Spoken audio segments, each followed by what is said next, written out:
Hi, writer. Want my support to get your book finished and out into the world? Join my Inner Circle membership, a community of supportive writers where each month we set goals, share pages, learn new techniques, and get you unstuck fast so that you can make continuous progress on your writing goals. Coached Writers Finish. And you can get me as your virtual book coach in this group program for only $199 a month, much less than a single one-on-one coaching session. Check out the details at suzyvidori.com/inner circle. We have live events happening all the time, so grab your spot now to join us.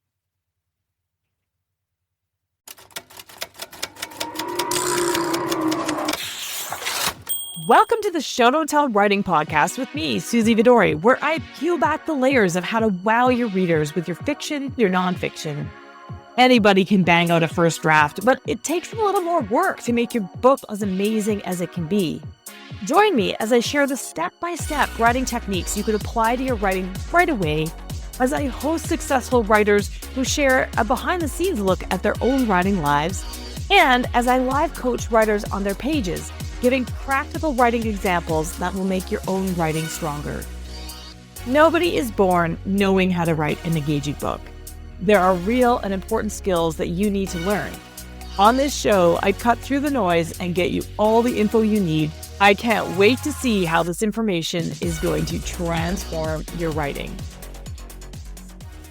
Today, we're doing a page review with Darlene Elder. She's been involved in the world of writing in one way or another for most of her adult life, including journal writing since she was a teenager. And then she taught middle school for over 35 years. And so she has submitted this middle school page from one of her novels. She's written a couple of novels now and hasn't been getting a lot of traction in terms of getting attention from agents. So this excerpt that she submitted as part of a contest through Writers Helping Writers, she submitted it because it's from a middle grade novel called Saving Gracie. And in it, her main character, Ivy, is having difficulty dealing with major changes in her life, which is awesome. This is typical, and we talk about this, what middle grade expectations are.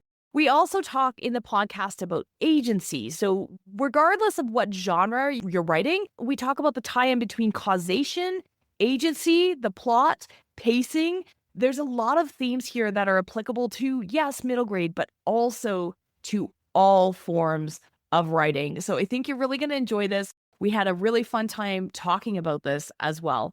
So early in Darlene's teaching career, she actually published several short stories for teenage girls. She wrote articles in writing education journals and local newspapers and created an easy reader that was part of Houghton Mifflin's first grade reading series. So she's got tons of experience. She received a master's degree in curriculum and instruction in the field of writing and used that throughout her career, whether teaching language arts in English or social studies in history or working with individuals to strengthen their writing. She also developed a creative writing program for grades 1 to 5 at a private school in San Antonio. Now she's retired and back to writing full-time, or at least trying to. She's written 2 middle grade novels and revised a YA novel that she worked on over the years while teaching. She's queried these 2 middle grade novels with no success yet, but she's not quite ready to give up on them. Today, we talk through the strategies to help them get noticed. Here's the page that she submitted. In social studies, we were learning about India when they were ruled by the British and hated it. So, Mrs. Delaney said when the room was quiet, what did you think about Gandhi's protest movements against the British? I'm quite sure you all read the handout, correct? A bunch of kids looked down at their desks. I was glad I'd done the reading last night. I raised my hand, which I almost never do. Mrs. Delaney smiled. Yes, Ivy, what did you think? My favorite tactic was the salt march. The British government made the Indians buy salt from them. Gandhi said salt came from the Indian Ocean and belonged to the Indian people. Mrs. Delaney nodded. Can you imagine marching 241 miles to the coast to make salt, knowing the British could arrest you or beat you up for doing so? Scotty said, but wait, why did Gandhi think not fighting back was so important? I would have slugged those soldiers if they tried to arrest me. Jason the Brain said, and he would have defeated Gandhi's whole plan. He didn't let his followers fight back because then they would have been just as wrong as the British. When people around the world saw what the British were doing, they got mad at the British and supported India. That was smart of Gandhi. Mrs. Delaney said, Some people call it passive resistance, but Gandhi said there was nothing passive about it. It was self-sacrifice on the part of the protesters. They let themselves be sacrificed. Not literally, of course, but to stand up to an unjust rule or law. I'd still rather punch back, Scotty said. Even Mrs. Delaney laughed at that. I'm sure many of his supporters would agree with you, but most stayed true to Gandhi's wishes, as people in our own country did decades later. Welcome to the podcast, Darlene. It's so great to have you and Saving Gracie here today. Thank you. I'm so excited to be here. Yes. Okay. So first, I want to go through this page because it's a really cool page. And I had to read it over a couple of times to figure out what we should talk about today, because I want to know, firstly, what made you choose this page to submit? I think I looked over, from the beginning, and I thought, this may sound vain, but I thought I did a pretty good job with showing, not telling. And so when I came to this page, it's one of several where I need to have this teacher information, and so I know that may be a place where you have to tell some, although I tried to set that in with the students interacting and so on. Yes, definitely. And I was wondering that because I haven't seen the rest of the book, and this page is a page where you have to it's almost like you have to cram information in. Like, it's like you feel like it's an information dump, and you're wondering how to make it more interesting. I was hoping that's what you wanted to talk about today, because that's what I wanted Definitely. to Because yes, there's a lot of information there. And can you tell me, I know where it is in the book, but where is it, like, in terms of the page count, but where is it relative to her quest to recover her grandpa's memories? Have they gone on the journey to Woodstock yet or not? I don't think any of the trips in Gracie, the trip to Woodstock and so on, have happened yet. Okay. So that's perfect, because what I was wondering was, which pieces to pull in, because I have a limited amount of knowledge, and you'll find I like to make things up. And so you're the writer. You tell me if I could be completely out to lunch, but I just want to get your reaction on it as we go through. Okay, so I'm just going to pull it up here. And I know that you haven't seen these comments, and the listeners will go through for you, but Darlene is actually able to see my comments here. Okay, for the first time, which is not what I do when I coach. I always send this in advance, but with the podcast, it's such a quick turnaround time. Okay. Sure. Okay, so we kind of dropped into the middle of a scene. So I'm asking if you have grounding details here because I'm, kind of dropping into a scene. So is this the top of a scene, or is there something that happens before it where we set, like, have we been in this classroom before in the book? Do you know? In this classroom, yes. Yeah. So in terms of dropping into the scene, if we've been in this classroom or a similar classroom before, then the first time that we visit somewhere, we want to give us a little bit more detail. I'm not talking a whole page or paragraphs or anything like that, but a couple of details. Because what I was grasping for, and it's in some of the pre-materials that you submitted to me, that it was 50 years after Woodstock, which is about 7 years ago, right? So it's not historical yet, but it's not current day either.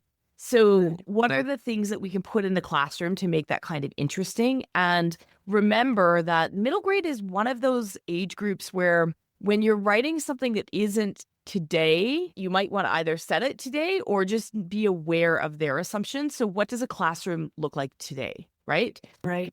Are there smart boards? Are there computers at every desk? I know that you worked in the school system, right? So you know what these look like. Right. So I was looking for a little bit of grounding details here. So it starts out in social studies. We were learning about India when they were ruled by the British and hated it, which is a really cool sentence because you've given us Ivy's kind of take on this story, which I think students will really resonate with. Throughout the book, Darlene, have you given different examples of around the world and things happening, or is this only one example? Like, is this the only example that's in the book? Is this part of what you're trying to teach? Historical examples, you mean? Yes. Yeah. So, no, I don't think so, because the 2 classes, actually 3 classes I see have one scene in or so is English, language arts class, and a science class. And those are more humorous.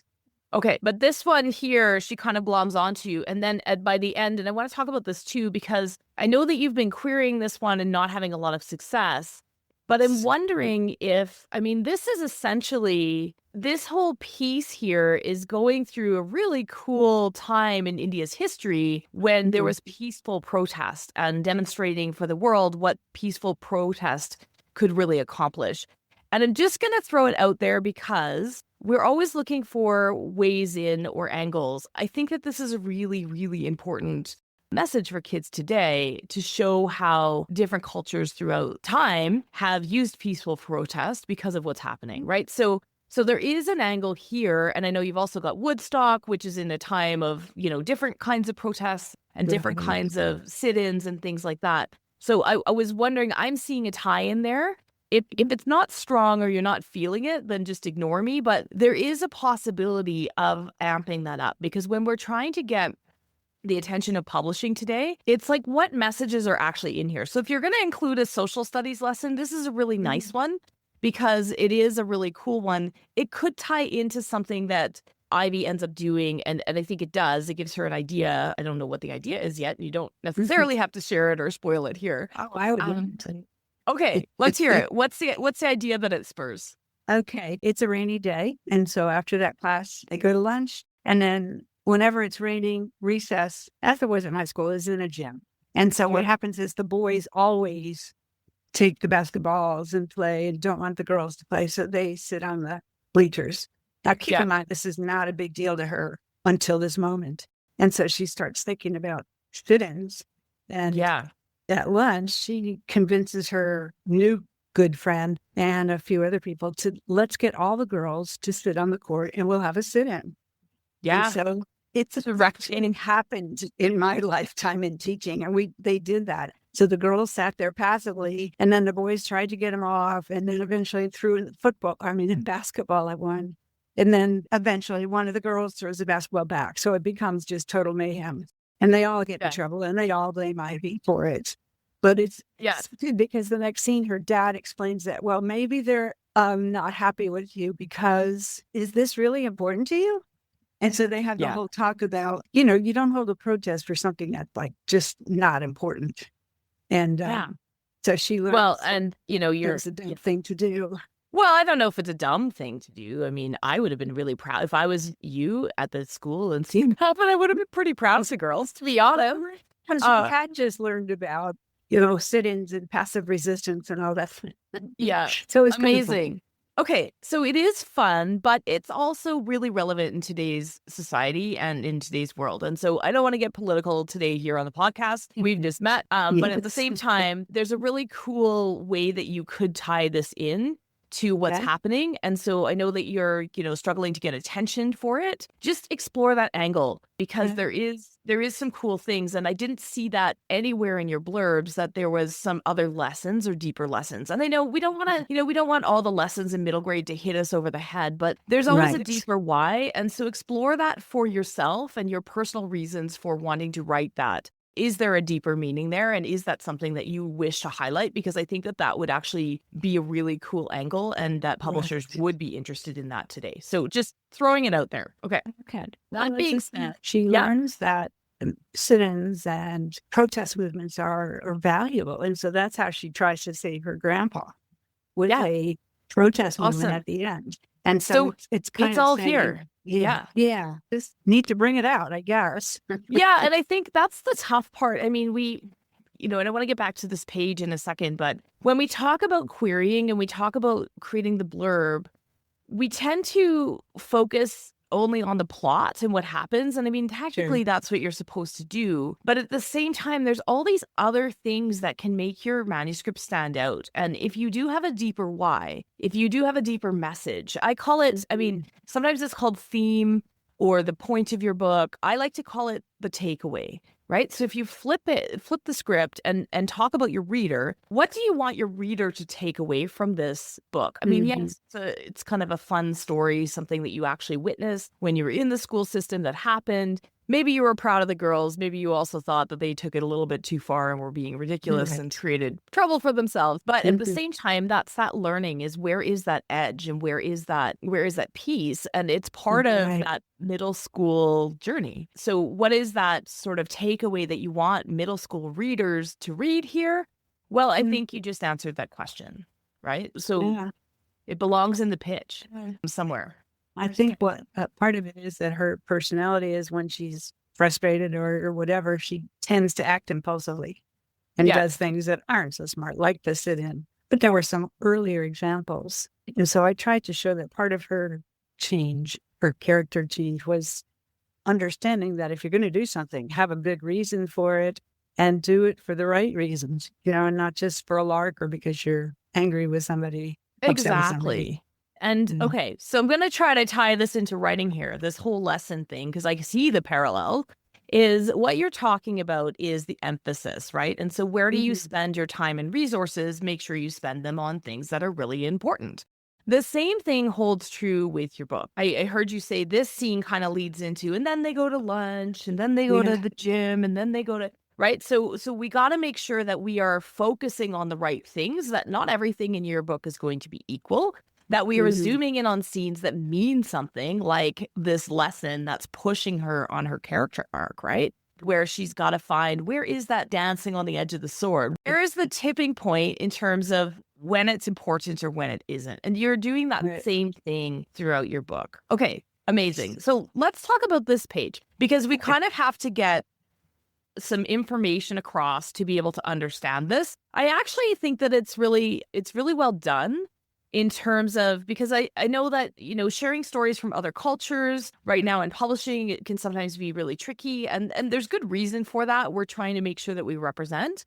But here, it's a classroom in the United States, I assume, that is learning about something that happened around the world many Mhm. years ago. And so it's appropriate. You're just sharing that. And, I don't see any flags here. You might want to have somebody that holds an identity, that holds a stake in what happened in India in that time frame. Mhm. Just take a quick look at the page to see, would you represent it differently? But I think, from my standpoint, I don't hold any of those identities. It looks like a decent attempt at stating the facts. What's Mhm. missing for me is really Ivy. So a lot of my comments here as I was going through are because here again, and I don't know if you're aware of this, but it's the boys that are kind of talking out and the sort of snarky ones that are making the comments. I'm missing a lot of what Ivy thinks in terms of, and so I'm going to just skim down the page here for a second and we'll go back to these things. But here we have a few inner thoughts. So I raised my hand, which I almost never do. Great. We've got some voice. We've got some inner thoughts here, and we're showing her voice. So good job. But then she fades a little bit. So Mhm. by the middle of the page, Mrs. Delaney nodded. Can you imagine marching 241 miles to the coast to make salt, knowing the British could arrest you or beat you up for doing so? I want Ivy to comment on this too, okay? Okay. Because she's faded. And so we are Ivy, and as a reader, when we become our point of view character, and this is something that's changed, in the last 15 to 20 years, where we have this deep perspective that's very popular today. And when I say popular, I mean it's kind of expected, especially in middle grade and YA, because we want to be in your character's shoes. We have many, many other experiences now. We can do virtual reality, and we can be immersed in things, and we can have, we have all these other experiences that are much more immersive today. And so kids today expect this. We are Yeah. Ivy in the scene. And if she doesn't show us, I mean, what we want to do in the scene is make it not a boring social studies or history lesson, Yeah. right? Right. We don't want the kids to feel like they're sitting in a classroom, or we don't want them to notice they're sitting in a classroom.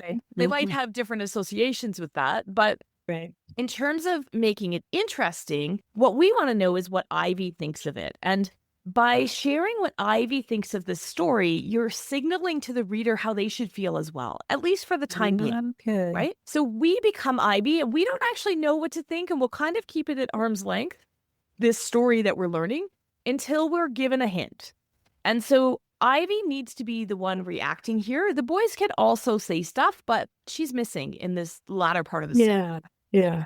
Okay. So That can you makes see that? sense. And that's part of it. And I'm sure that, you've written multiple books before. So you probably know the concept of agency, right? That is one of my questions for you. Yeah. Okay. What's the question?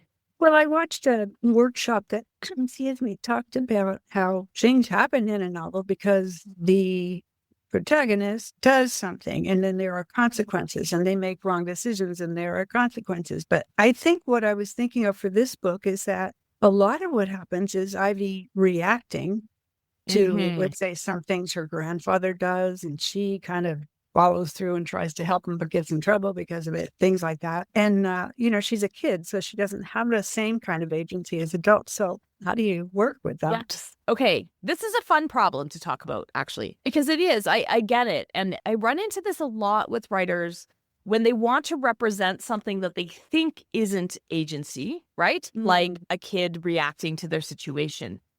However, even if sometimes we float through life without agency, it just isn't enough to carry a book. So you have to put your doubts aside and your protestations aside. No sit-ins here on this one. Here's what I will say, because you're right, what you watched on the YouTube or wherever you watched it. Right, um, right. you're right. What we're looking for here is for our main character to drive decisions and Yes. to affect the outcome of themselves. And I could say so much on this, so I'm going to ramble on for a minute about agency Please and do. how it applies in the situation where you think that your character can't have agency and you want to be the one unicorn exception. Okay? Agency is the concept that, remember I said that the readers want to be the protagonist? We Yeah. want to be in control, and we will only care about her journey if she cares about it herself. So what we can't have, and I'm not saying that Ivy has this because I haven't read the book, but what we can't have is a character or a main character who simply floats through life and reacts to things. And the reason we can't do that is because we won't care about the outcome. If the main character doesn't care enough to make a decision and just goes with the flow, then if they pass or fail or succeed or fail, sorry, I'm back in the classroom again. If they succeed or fail, we don't feel any ownership for it because we didn't watch them do it. And they don't have any ownership for it either. So we can't cheer for them because they didn't do it themselves. And we can't cry with them because we're like, well, you didn't make a decision, right? So we just don't care as much.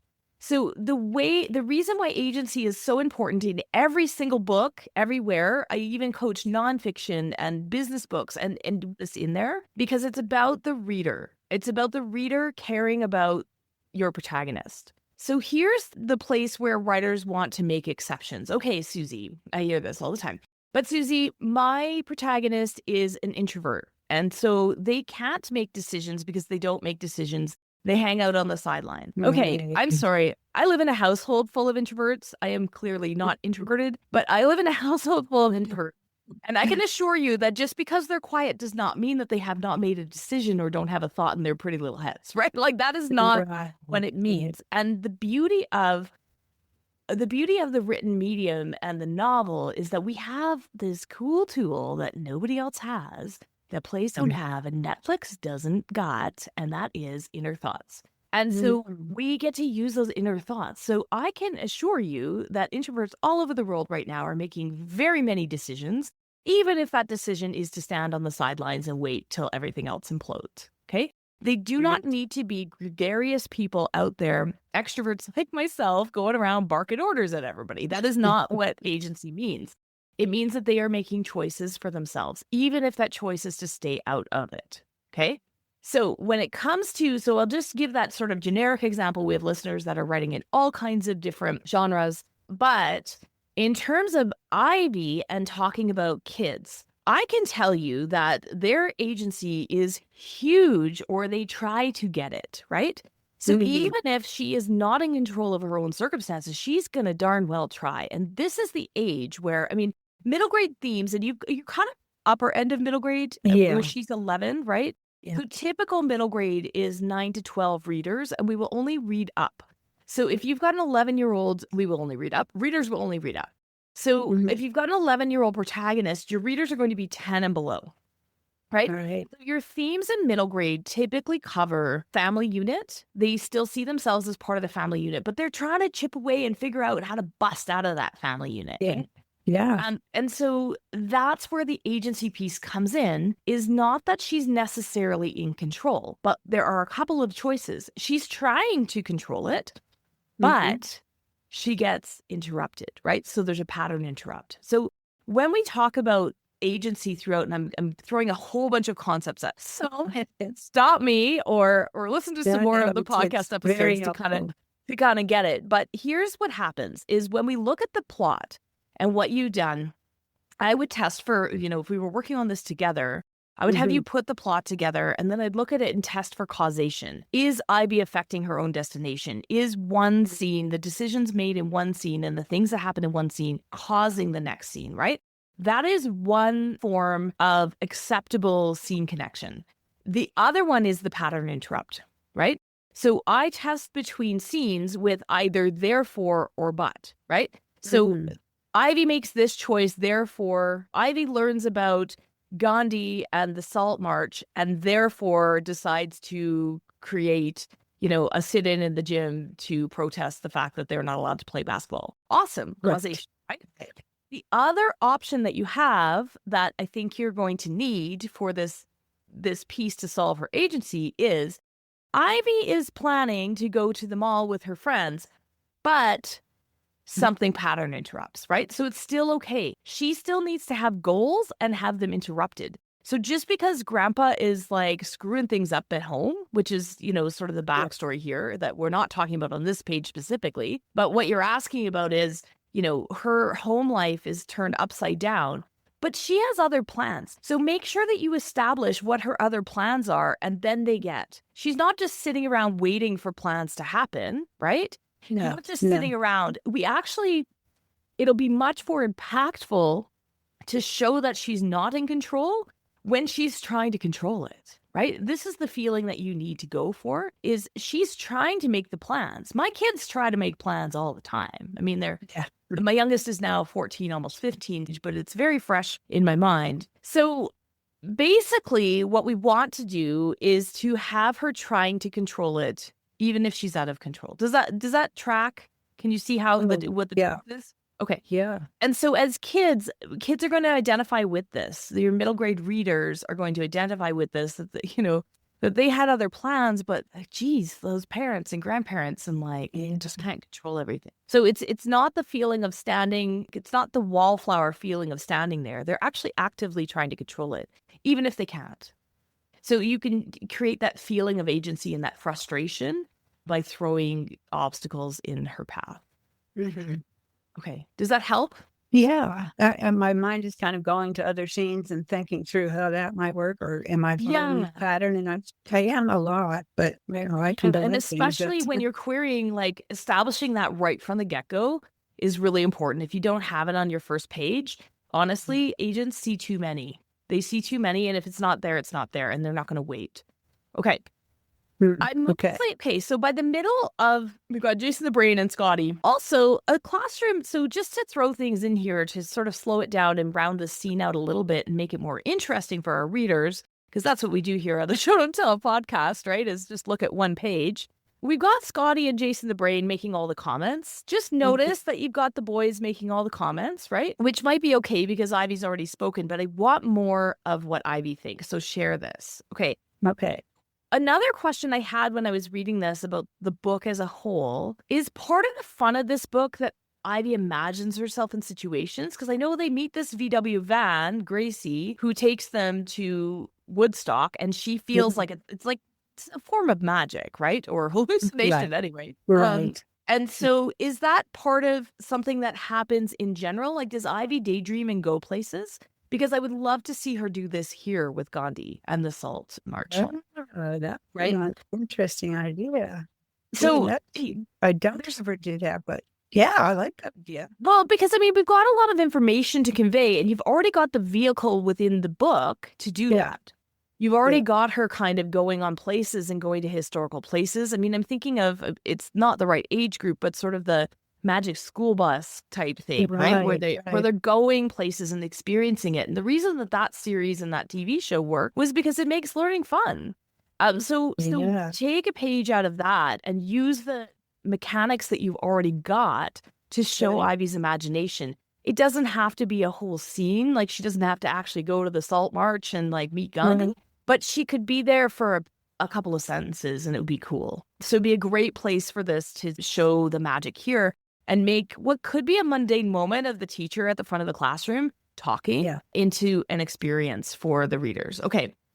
She also shares what her favorite part was. She says that her favorite part of the whole movement was the Salt March, but she doesn't answer the question. Just so you know, She doesn't answer the teacher's question was, what does she think of it, right? What does she think of the movement? So she never answers the question.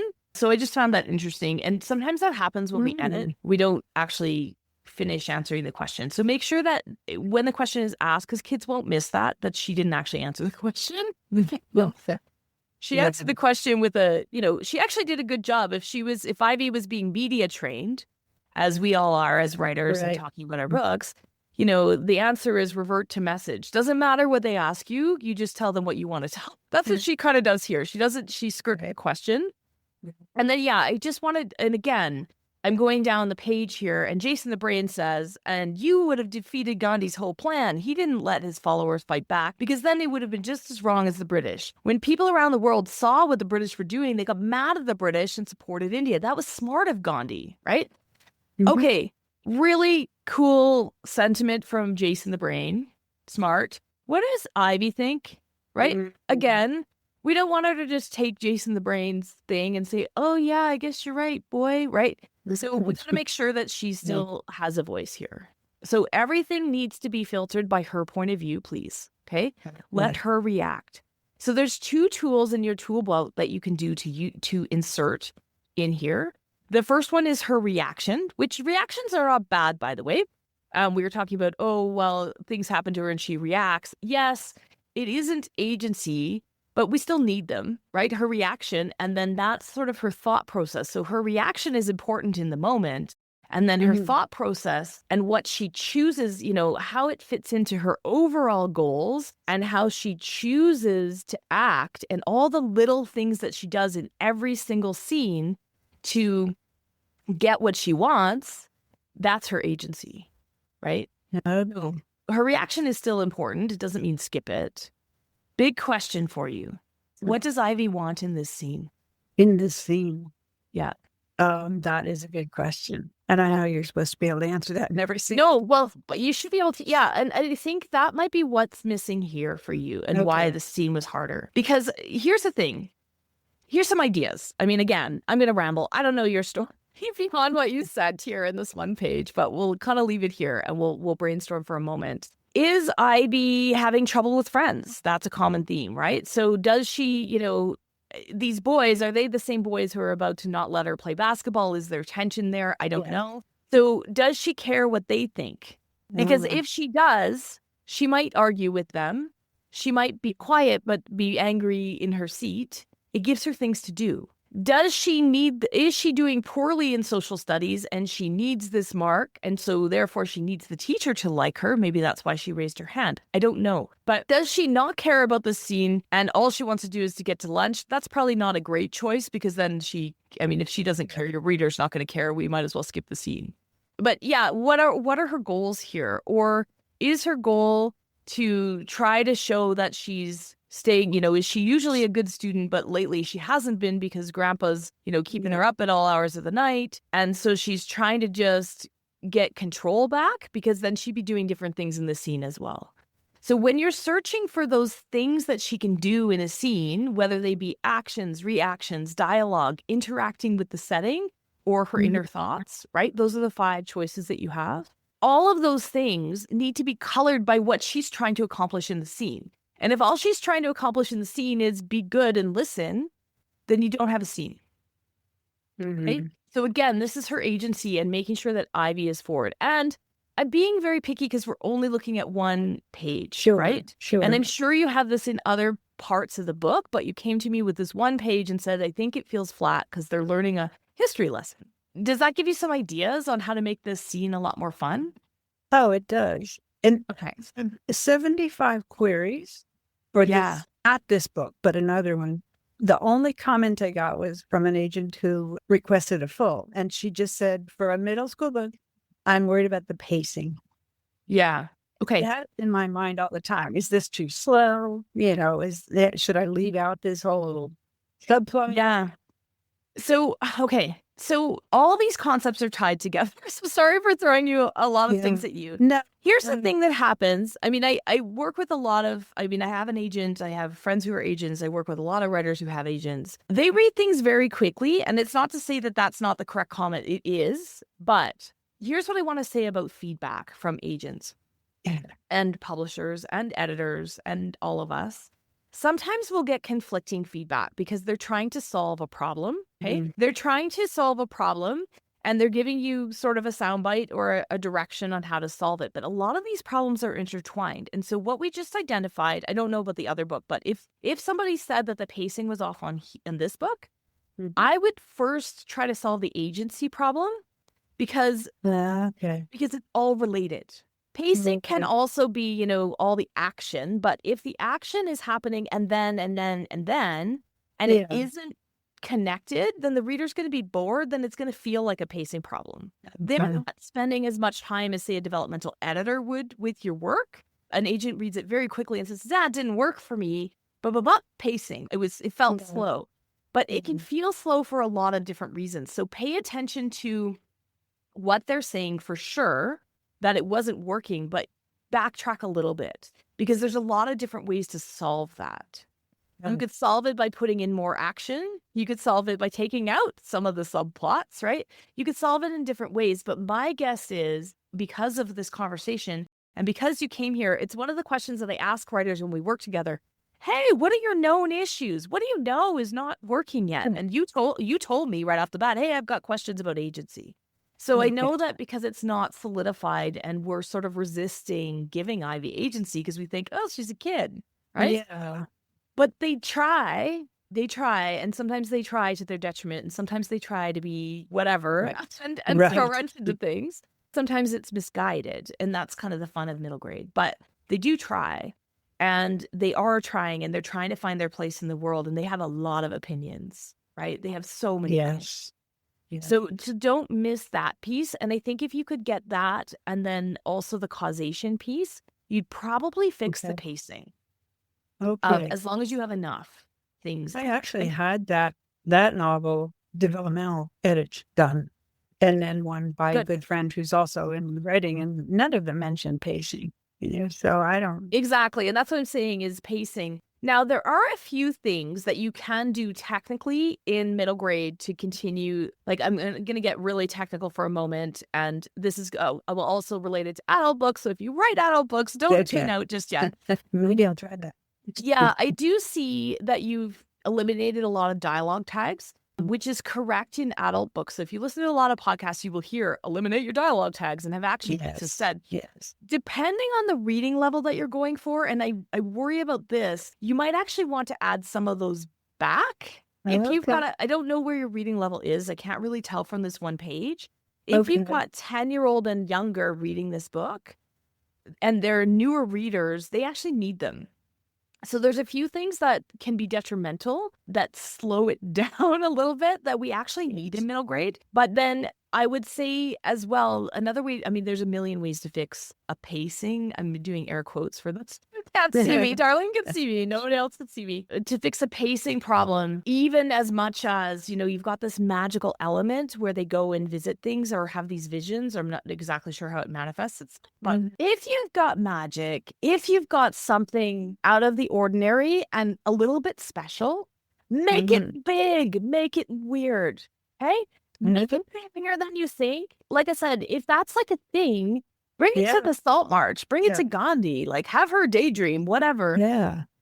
All of those even if this comes before she recognizes the magic of maybe it's not exactly the same, but maybe she's already inclined. I don't know. You'll have to make that decision. Daydreamer and but I gotta say too, okay. Last bit on pacing. Okay, last bit on pacing, because I'm getting really excited about brainstorming. Okay, if the big event, this big Woodstock visitation happens in the second half of the book, that could be a pacing problem.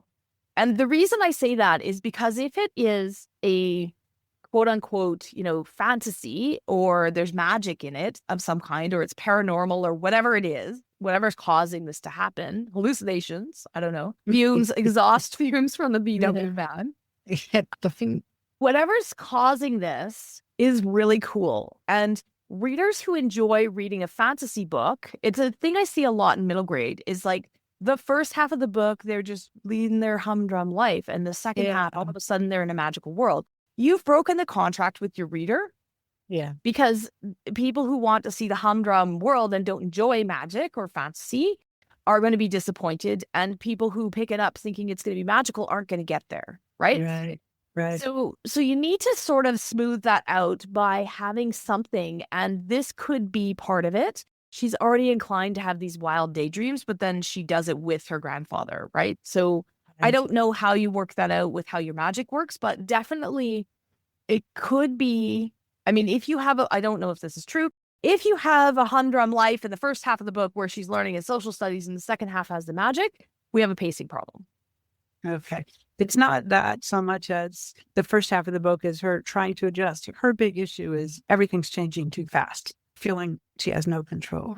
So there's a lot of those kind of mishaps because of everything changing and grandpa causing things. But I just realized, have one scene in the first half where grandpa shows her the picture of Gracie. And while she's looking at it, she gets this vision. And he's talking about when his brother died in Vietnam, he got the VW van and he used to take it joyriding in the little town they lived in. And so she's holding it and he's talking about that. And she imagines herself in that van with him. So that is one incident. Maybe a few more would be good. And maybe a few more. And actually, I don't know. I mean, take a look at the historical accuracy of this. I know enough to be dangerous. I'm imagining, because, thinking of the imagery that I'm familiar with Gandhi protests and things, oftentimes it's citizens riding on trains, on the roof of the trains and things like there was a lot of things, but were there VW vans? I don't know. Yeah. Maybe there's a photo of one in the classroom. Maybe not. Take a look. And see. Yeah, I don't know. But maybe that was one of the vehicles, or or she sees a different vehicle and she thinks of herself riding in the VW van and then everybody else is saying these things. And then she's like, oh, and then she gets called on again and she's totally lost in space, right? Like, I don't know, but something could happen there. The issue that we have there is then we lose perspective in the classroom if she's sort of off in la la land until she comes back, which is fine. Could be in another class, maybe. Yeah, exactly. So anyways, I hope this gave you some great ideas to, it did. And keep in touch. Way. Then I decided, I'm going to do short stories and I'm too old to worry about traditional publishing and all that. But I just loved writing novels, and short stories are fun, but they're not calling me. Yeah, I think I feel the same. And I do have actually everybody on my team actually writes short stories. I never thought about it that way. I do not. Oh, interesting. I'm a novel writer and I just enjoy the intricacies. I enjoy the puzzle of it, as you can tell. I enjoy how it all works together. But yeah, it's missing. You've probably got a really solid book. I think so. But let yourself play, because what's missing is the fun, right? And the fun also is Ivy taking charge and being in charge of her own life. And this changes, the middle grade thieves are sort of busting out of that family unit. By YA, we're killing the parents or we're getting rid of them anyway. Before that we had, right? Because they have to be trying to do things on their own. But here, they're trying to do things on their own, but they can't because of the family. And that is a really classic and appropriate storyline in middle grade. But make sure that she's, really trying and getting that busting out, and give her more of a voice. And I think you'll have a lot more fun with it, and it'll just add that sparkle. The rest of it, if you've got all the mechanics in place for the plot, the rest of it is there. So don't blow it up. Don't rewrite it. Just go through and see if you can add a little bit of sparkle. See if you can bring that magic forward a little bit and set that contract up with the reader about the ride that they're about to be on. All right. I love those ideas. Thank you so much. This was fun. This is so fun.